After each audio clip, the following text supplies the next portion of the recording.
En la reunión por el estreno de mi casa, mi hermana y su esposo llegaron con maletas.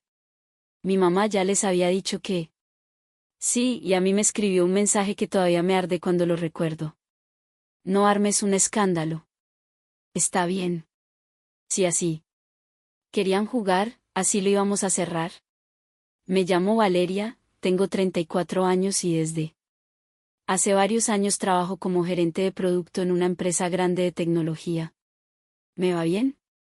No fue suerte. Fue disciplina, noches largas y aprender a resolver sola desde muy joven. Hace 2 meses cumplí uno de mis sueños más grandes. Compré mi casa, una casa de 4 recámaras con un patio amplio y espacio de sobra para vivir con calma.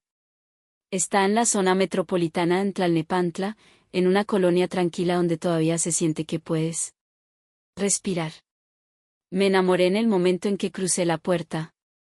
Olía a pintura fresca, entraba luz por los ventanales y por primera vez en mi vida sentí que algo era mío de verdad. Esos primeros 2 meses fueron una felicidad simple. Elegir muebles, pintar paredes, decidir dónde iba cada cosa. Me daba gusto llegar al trabajo y ver cómo el lugar iba tomando forma, como si por fin estuviera armando una vida que sí me quedaba. Mis papás están en sus primeros 60 y tengo una hermana menor, Mariana, de 31 años. Nuestra dinámica familiar siempre fue complicada, pero hay una verdad que nunca cambió. A Mariana la consintieron desde niñas. A ella le pagaron todo lo que pudieron. Le resolvían las cosas antes de que se volvieran problema. Cuando estaba estudiando, le ayudaron con renta, comidas, lo que hiciera falta. Y cuando se casó con Diego, mis papás se aventaron una boda grande de esas que parecen más para presumir que para celebrar. A mí me tocó otra historia. Yo empecé a trabajar a los 16 y no por gusto, por necesidad. Guardaba cada peso. Si quería algo, me lo conseguía. Si necesitaba algo, buscaba cómo. Era buena con las computadoras. Así que, además, hacía trabajitos por fuera, arreglar equipos, quitar virus, ayudar con cosas de oficina, recuperar archivos, cosas así. Desde entonces yo ya sabía que mi carrera me la iba a pagar yo. Por eso, cuando llegó el momento de entrar a la universidad, me sorprendí de verdad cuando mis papás me dieron un apoyo fuerte para mi inscripción y colegiaturas. Aproximadamente 400,000 pesos mexicanos. Una parte la cubrió eso y el resto lo completé con beca y con lo que yo trabajaba. En ese momento me lo tragué como un gesto de amor tardío. No hice preguntas. Me emocioné. Sentí por primera vez que tal vez sí me veían. Me fui a estudiar fuera de la ciudad con esa beca. Terminé y después regresé un tiempo con ellos. Luego entré a mi trabajo actual y me fui a rentar un departamento. Viví ahí, mes con mes, guardando, sin lujos, sin pedir favores, todo con un solo objetivo. Mi casa no fue barato. Me alcanzó porque junté ahorro por años y porque mi sueldo me permitió sacar un crédito hipotecario sin ahorcarme. Aún así, fue un compromiso grande esos que no se toman a la ligera. Y mientras yo hacía eso, mis papás seguían ayudando a Mariana con dinero para la renta, porque según ellos, ella y Diego no terminaban de acomodarse. Yo trataba de no pensar en eso. Me repetía que cada quien vivía su vida, que yo no necesitaba compararme, que si yo era la responsable me convenía seguir siéndolo. Lo que sí quería era compartir mi alegría. La primera vez que los invité a conocer la casa fue una semana después de que me entregaron las llaves. Mis papás sabían que la había comprado, pero no la habían visto por dentro. Llegaron después del trabajo, ya de noche, con el cansancio encima y el humor típico de quien se echó el tráfico. Entraron mi papá, mi mamá, Mariana y Diego. Y en cuanto cruzaron la sala lo noté. Les cambió la cara. No por emoción, por otra cosa. Se quedaron mirando los muebles, el piso, las ventanas grandes. Mi mamá tocó con los dedos el respaldo del sillón como si estuviera revisando una vitrina. Mi papá se aclaró la garganta. Mariana se fue directo a explorar las recámaras como si estuviera eligiendo algo. Yo seguí hablando, intentando que el ambiente se sintiera ligero. Aquí quiero poner una mesa grande. Aquí da el sol en la mañana. El patio está perfecto para reuniones. Cuando Mariana regresó, traía una mirada rara, como si hubiera encontrado un error. ¿Y para qué quieres tantas recámaras? Soltó sin rodeos. Si vives sola. Me reí. Nerviosa. Pues no siempre voy a vivir sola. Algún día me casaré. Tal vez tenga hijos. Mariana apretó la boca. Ajá. Yo la miré un segundo y además siempre quise una casa amplia. Me gusta el espacio. Fue entonces cuando mi mamá se acercó, le palmeó el hombro a Mariana y le dijo con una voz dulzona, no te preocupes, mi amor, todo se acomoda. Yo me quedé helada. ¿Qué significaba eso? No pregunté. Se fueron pronto. Y yo, como siempre, intenté convencerme de que estaba exagerando. 2 semanas después decidí hacer una reunión por el estreno de la casa. Bien hecha, no una visita rápida, una noche con amigos, compañeros del trabajo, vecinos, algunos parientes. Quería celebrar, quería sentirme feliz. Sin pedir permiso. Ese día la gente empezó a llegar como a las 6 de la tarde. Todavía había tráfico, pero ya estaba aflojando. Llegaron compañeros de la oficina, amigos de la universidad, vecinos que apenas iba conociendo. La casa se llenó de conversación. Risas, música bajita, platos en la mesa. Gente recorriendo la sala y diciendo, qué bonito, qué bien se siente, está enorme. Yo estaba en mi momento, pero mis papás y Mariana no aparecían. Como a las 7 me llegó un mensaje de mi mamá. Me dijo que ellos no se sentían bien, que a mi papá le había subido la presión, que mejor se quedaban en casa en Coyoacán. Perdón, hija, no vamos a poder. Me dolió, no me sorprendió. Yo seguí. Sonreí, serví botanas, brindé con mis amigos. Por unas horas lo logré. Me olvidé. Hasta que cerca de las 8 se abrió la puerta principal. Volteé. Esperando ver a alguien que se había y ahí estaban Mariana y Diego. Con maletas, 2 maletas grandes y un par de bolsas. Me quedé parada con un vaso en la mano tratando de entender si era una broma. ¿Qué pasa? Dije. Intentando sonar normal. ¿Por qué traen eso? Mariana me sonrió como si fuera lo más lógico del mundo. Mi mamá dijo que sí, que podíamos vivir contigo. Yo parpadeé. ¿Cómo que vivir conmigo? Diego ya estaba subiendo las escaleras con las maletas sin mirarme. Mariana señaló hacia arriba. A ver, ¿cuál es la recámara más grande? Hay que acomodarnos y necesitamos llaves. Luego vemos eso.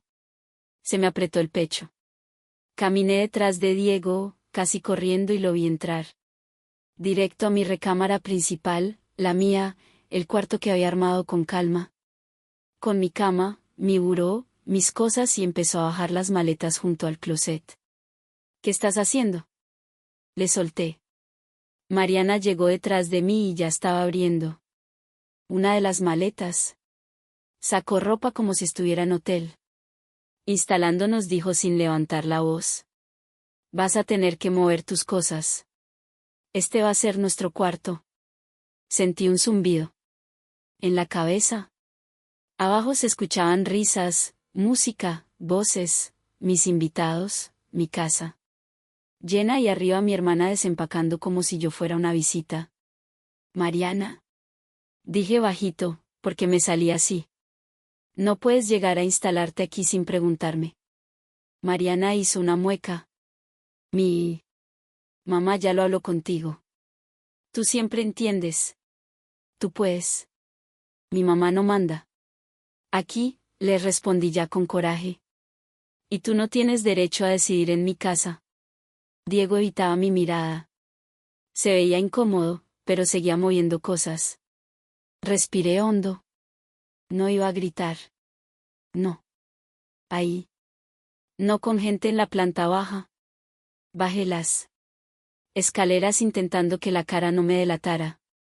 Varias personas me preguntaron si todo estaba bien. Yo sonreí, dije que sí, que estaba resolviendo un detalle. Salí al patio y marqué a mi mamá. Sonó y no contestó. A los pocos minutos me llegó un mensaje. No armes un escándalo. Mariana se merece esta casa. Igual que tú. Se va a quedar contigo hasta que junten para otra. Coopera. Tú. Estás sola. Tú ganas bien. No te cuesta nada.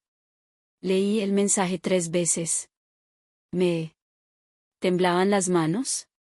Mi mamá estaba diciendo con todas sus letras que mi hermana se merecía mi casa. Mi casa, la que yo compré. La que yo pagaba, la que yo había armado. Con mi esfuerzo. Me ardió la cara, quise gritar, quise marcar de nuevo y decirle de todo, pero adentro estaba mi gente y yo no iba a regalarles un espectáculo. Regresé, me obligué a respirar y seguí de anfitriona como si nada. Mariana y Diego bajaron, se mezclaron con los invitados, sonrieron, saludaron. Como si hubieran llegado a una reunión normal y luego vino lo peor. La gente elogiaba la casa y Mariana se metía. Sí. Yo le dije a Valeria que esos ventanales iban a cambiar todo, le dijo a mi compañera Sara. Ese sillón lo elegí. Yo, presumió con un vecino que apenas estaba conociendo. Yo me quedaba parada con una sonrisa tiesa. A veces asentía por inercia. Por dentro ya estaba tomando decisiones. La reunión terminó alrededor de las 11. Cuando se fue el último invitado, subí a mi recámara y los encontré completamente instalados. Su ropa ya estaba en mi closet. Sus cosas de baño estaban sobre mi lavabo. Mariana estaba sentada en mi cama como si fuera suya. Diego estaba cargando un cargador en la pared como si fuera su departamento. Esa noche casi no dormí. Me quedé viendo el techo pensando en toda mi vida, en cada vez que mi familia me había dejado. Para el final, en cada vez que a Mariana le resolvían y a mí me pedían madurez. Ahora de frente estaban intentando quitarme mi casa, pero yo ya había llorado suficiente en mi vida por cosas así. Al día siguiente me levanté temprano. Los encontré en mi cocina tomando café como si nada. Mariana ni siquiera dijo, buenos días. Necesitamos llaves, dijo mientras revisaba su celular. Los dos salimos a trabajar. No vamos a estar esperando afuera. Apreté la taza fuerte. Hoy no puedo, pero hago unas copias y mañana. Mariana puso los ojos en blanco, pero no discutió. Terminaron su café y se fueron. En cuanto vi el coche salir, hice lo primero que tenía que hacer. Llamé a mi jefe. Necesito pedir el día. Tema familiar. Claro, Valeria, me dijo. Espero que todo esté bien. No estaba bien, pero estaba a punto de estarlo. Subí a mi recámara y empecé a empacar. Cada prenda, cada zapato, cada cosmetiquera, cada frasco, cada cosa que habían sacado, regresó a las maletas sin delicadeza, pero sin romper nada. Yo no quería drama, quería orden. Cuando terminé, las maletas estaban cerradas como habían llegado, exactamente como habían entrado.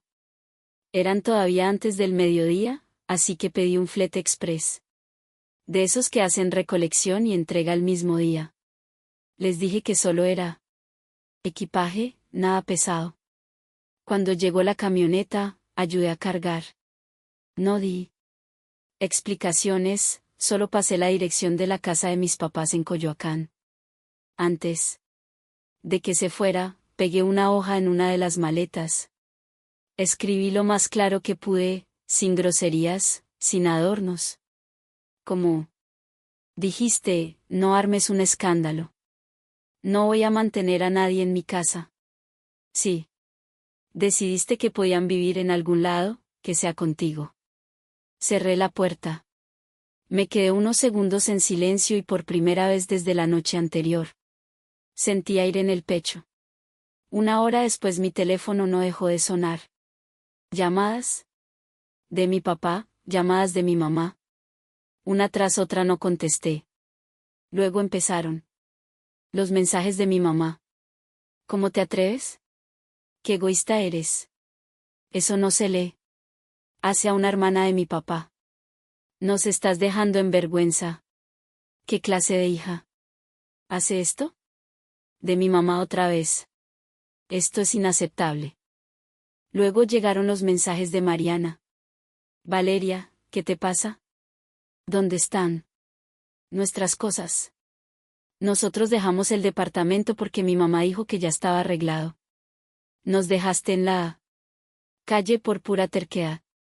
Y el último, el más cargado. Nos estás arruinando la vida. Se pueden quedar con mis papás mientras encuentran otro lugar. Después bloqueé sus números a mis papás y a Mariana. A Diego también. A mi tía Patricia no la bloqueé. Ella siempre fue aparte. Por 2 semanas mi vida fue silencio, silencio limpio. No había maletas en mi recámara, no había voces ajenas en mi cocina, no había gente opinando de mis límites. Yo podía por fin disfrutar mi casa hasta que un día llegó un correo que me revolvió el estómago. Era de un despacho que yo no conocía. Decía que representaban a mis papás y que estaban evaluando acciones legales. Según ese correo, mis papás querían una de dos cosas. O que dejara a Mariana regresar a mi casa o que yo les devolviera íntegros los aproximadamente 400,000 pesos mexicanos que según ellos habían pagado para mis estudios. Me quedé viendo la pantalla incrédula. ¿De verdad estaban amenazando con demandarme por no dejar que mi hermana se metiera a vivir conmigo? No sabía si legalmente podían hacer algo y aunque no lo creía, yo no iba a apostar mi tranquilidad. Así que marqué a mi tía Patricia, hermana de mi papá. Ella siempre fue la única que decía las cosas como eran y además era de las que se enteraban de todo en la familia. Tía, necesito preguntarte algo. Le dije en cuanto contestó. El dinero que mis papás me dieron para la universidad, ¿tú sabes de dónde salió? Hubo un silencio cortito, pero pesado. ¿Tú no sabes, Valeria? No. Respondí sintiendo que algo venía. Tu papá y tú. Mamá no pusieron ese dinero de ellos, dijo despacio. Eso salió de lo que dejó tu abuela, de la herencia. Me quedé sin voz. ¿Qué?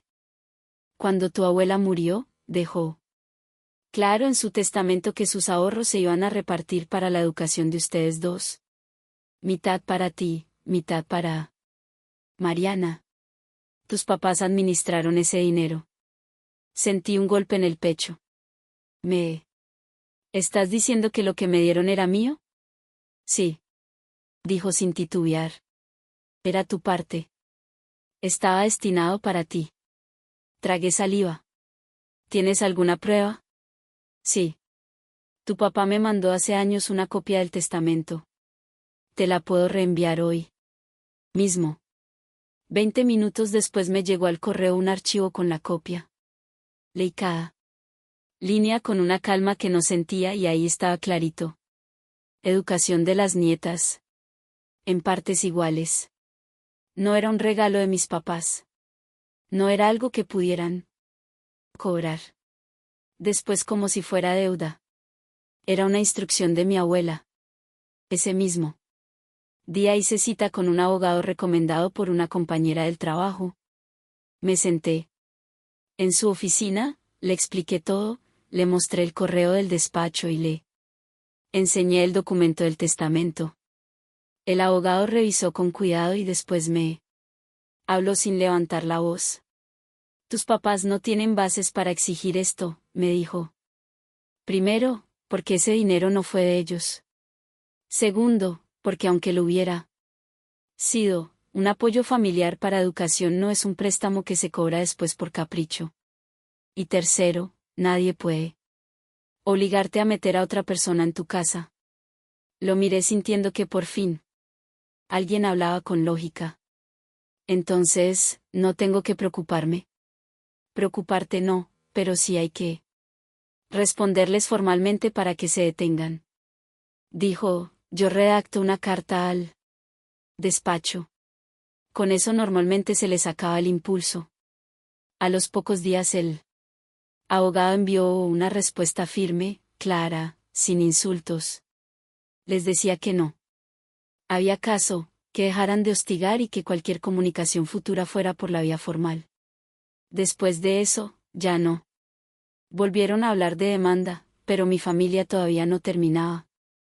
2 meses más tarde, cuando yo ya pensaba que todo se había calmado, mi tía Patricia me llamó otra vez. Valeria, te tengo que contar algo, dijo, y su tono ya venía serio. ¿Ahora, qué?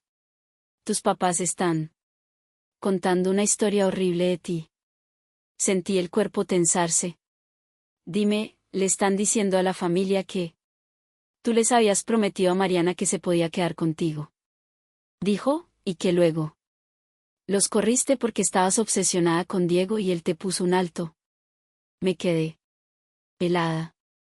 Están diciendo que tú lo estabas buscando, que te inventaste cosas y que como Diego no quiso, tú los corriste por venganza. Me costaba respirar.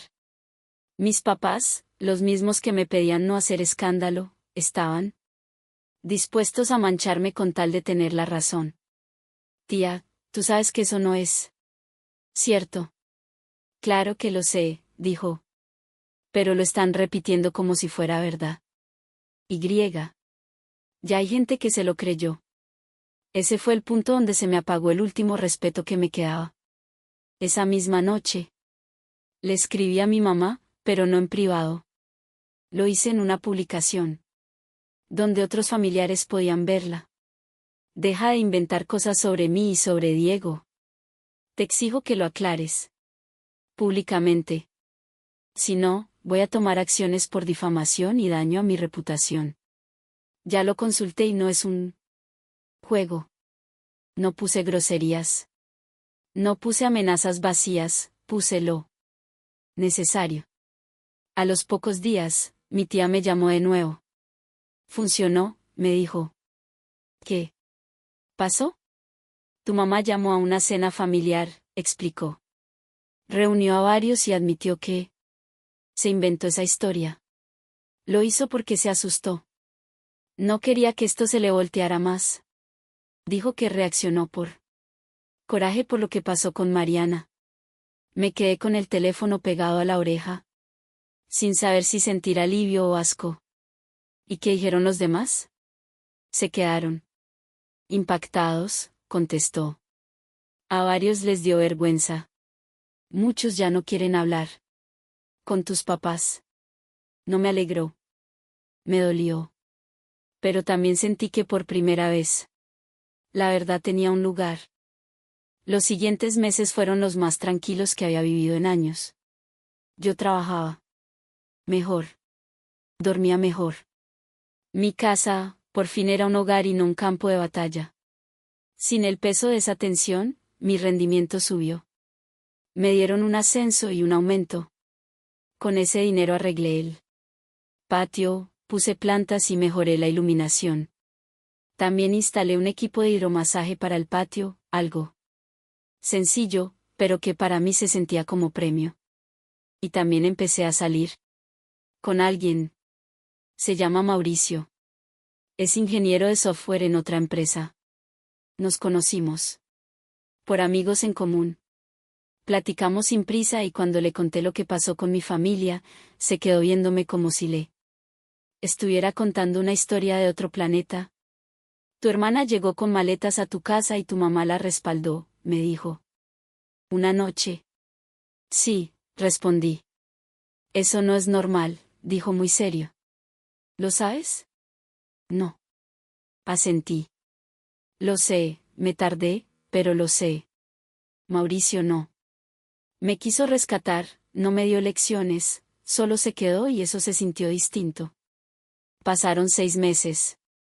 Para mi cumpleaños decidí hacer una reunión no enorme, algo bonito. Invité a amigos, compañeros y algunos familiares que en todo este tiempo se habían mantenido decentes conmigo. Mi tía Patricia fue también. Fueron un par de primos que me habían escrito para preguntar qué había pasado en realidad sin juicio. Esa noche, por primera vez en mucho tiempo, sentí que tenía una familia elegida, gente que no me pedía aguantar, sino que me respetaba. En plena reunión, mi prima Raquel me apartó un momento.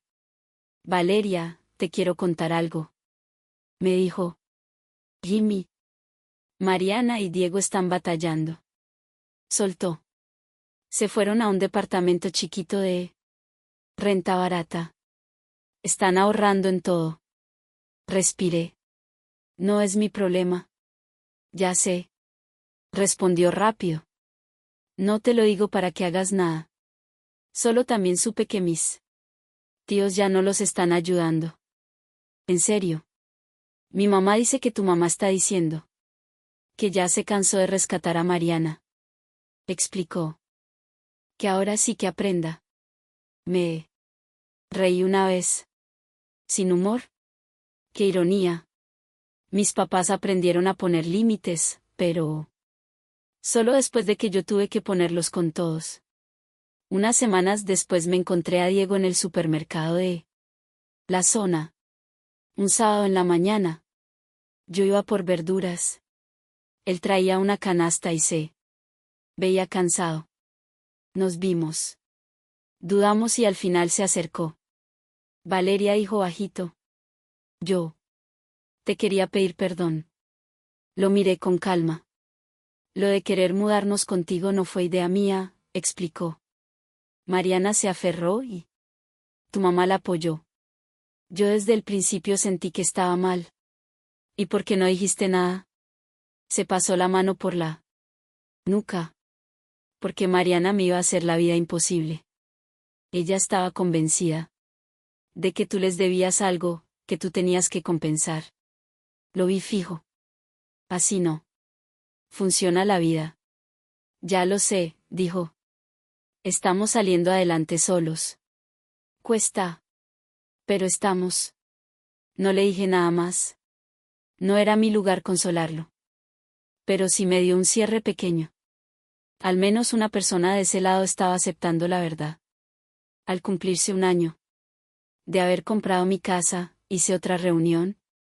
Esta vez no era para presumir, ni para convencer a nadie. Era para mí, para celebrar que seguía de pie y que mi casa, esa casa que intentaron arrebatarme, se había convertido en mi lugar seguro. Mauricio me ayudó a organizar. Invitamos a unas 30 personas. Hubo buena comida, música tranquila, risas en el patio y esa paz que se siente cuando ya no estás a la defensiva. Miré alrededor y entendí algo. Con una claridad que nunca había tenido. Yo había perdido algunas relaciones, sí. Pero había ganado respeto y sobre todo tranquilidad. Mi trabajo seguía creciendo. Mi relación con Mauricio se volvió seria. Ya no esperaba disculpas de mis papás. Ya no esperaba que Mariana entendiera. Dejé de esperar. Entonces ya habían pasado 2 años desde que todo explotó. Mauricio me propuso matrimonio 6 meses antes. Lo hizo en el patio al atardecer con las luces encendidas y el hidromasaje funcionando detrás. Nada exagerado, solo nosotros. En mi casa, en el lugar que yo construí, planeábamos una boda pequeña para la primavera siguiente con amigos cercanos y con los familiares que sí estuvieron cuando todo se puso feo, sin drama, sin gente exigiendo, si no armes un escándalo. En el trabajo me promovieron. Otra vez, ya estaba dirigiendo un equipo y lo curioso es que poner límites en mi vida personal me hizo mejor líder. Aprendí a ser clara. A decir que no, a no dejar que nadie se aprovechara. Una vez al mes, mi tía Patricia me daba actualizaciones, aunque yo no se las pedía. Tus papás siguen molestos, me dijo una tarde. Andan diciendo que la familia les dio la espalda, que alguien debería hablar contigo para que los perdones. ¿Y tú qué les dices? Que dejen de pedir y empiecen a reconocer. Contestó, que si quieren arreglar algo, se empieza con una disculpa real. Y Mariana, mi tía suspiró. Sigue con ese coraje guardado, pero ya no puede hacer nada. Ya vive su vida. Yo pensé que ahí se iba a quedar la historia, pero un mes después recibí una llamada de Diego. No. Contesté al principio. Me insistió una segunda vez y algo me dijo que no era para reclamar. Valeria, dijo cuando atendí con voz rara. Sé que esto es incómodo, pero necesito decirte algo. Habla. Mariana y yo nos vamos a divorciar. No me sorprendió. Me dio una tristeza seca, sin drama. Lo siento, dije. Y lo dije de verdad. Gracias, respondió. Pero te llamo por otra cosa. En las pláticas salieron muchas cosas y Mariana admitió algo. Sentí el estómago apretarse. ¿Qué? ¿Admitió? Que nunca planeó irse de tu casa. Soltó. Que su idea no era quedarse unos meses. Ella quería instalarse y ya hacerlo difícil para que no pudiera sacarlos. Me quedé quieta. ¿Cómo? Dijo que si se quedaban el tiempo suficiente. Iba a buscar la forma de decir que ya vivían ahí, explicó que tú ibas a terminar cediendo. Y tu mamá sabía. Era parte del plan. Sentí una náusea fría. No por miedo, por asco. ¿Por qué me dices esto ahora?, pregunté con la voz más baja. Porque me pesa, respondió. Porque me porté cobarde y porque tú no te merecías eso. Colgué y me quedé en la sala mirando la pared, pensando en lo cerca que estuvieron de lograrlo. Si yo no hubiera pedido ese día en el trabajo. Si yo hubiera cedido por vergüenza, si yo hubiera tenido miedo de hacer escándalo, me habrían tomado la casa. Semanas después me llegó una carta de mi mamá. De esas cartas largas escritas. Para doblarte por dentro. Eran 3 hojas. La primera sonaba como disculpa. Decía que se equivocó, que apoyó cosas que no debía, que se dejó llevar. La segunda ya traía la culpa. Hablaba de familia, como si esa palabra borrara todo. Y la tercera fue la verdadera razón. Decía casi como comentario que ellos estaban batallando económicamente desde que varios familiares les dejaron de hablar, que se les complicaba, que querían arreglarse conmigo antes de que fuera tarde y que estaría bien que yo los ayudara de vez en cuando, porque yo estaba bien. Leí la carta 2 veces, luego la pasé por la trituradora de papel. Al final, mi mamá seguía intentando moverme donde ella quería. Esa noche Mauricio me encontró en el patio. Yo estaba sentada viendo el cielo. ¿Todo bien?, preguntó. Mi mamá me escribió. Le dije. ¿Y qué dijo? Una disculpa a medias, respondí. Y una petición. ¿Quiere dinero? Mauricio se sentó a mi lado. ¿Vas a contestar? No. Dije sin dudar. Aprendí que hay relaciones que solo se sostienen si tú te dejas y yo ya no me dejo. Mauricio me miró con cariño. ¿Te pesa? Pensé un momento. ¿Verdad? Me pesa lo que pudo haber sido. Dije, pero no me pesa la decisión. Mi vida es mejor así. Estoy tranquila, estoy creciendo y estoy con gente que sí me quiere bien. Él sonrió. Yo, por ejemplo, sobre todo tú, le respondí. Al mes hicimos la fiesta de compromiso en la casa. Llegaron como 50 personas, entre ellos varios familiares que se habían alejado de mis papás. Después de enterarse de la verdad, mi prima Raquel levantó su vaso para brindar. Y aunque no soy de llorar en público, esa vez se me humedecieron los ojos. Por Valeria dijo, que nos recordó. Que la familia no es solo sangre, es la gente que te apoya, que respeta tus límites y que se alegra de tus logros. Tú construiste algo hermoso aquí y da gusto estar cerca de alguien que se elige a sí misma. Miré alrededor, la sala, las recámaras, el patio, las luces, todo lo que había imaginado, todo lo que había cuidado y entendí lo más importante. Mi casa seguía siendo mi lugar favorito del mundo, no por grande ni por lo bonita, sino porque era mía. La compré con mi esfuerzo, la defendí con mis límites y aprendí que poner un alto no es ser egoísta, es respeto. Ser buena no significa dejarse y querer a alguien no significa abrirle la puerta para que te pase por encima. Esa casa que empezó como conflicto terminó siendo mi santuario y yo por fin aprendí a protegerlo.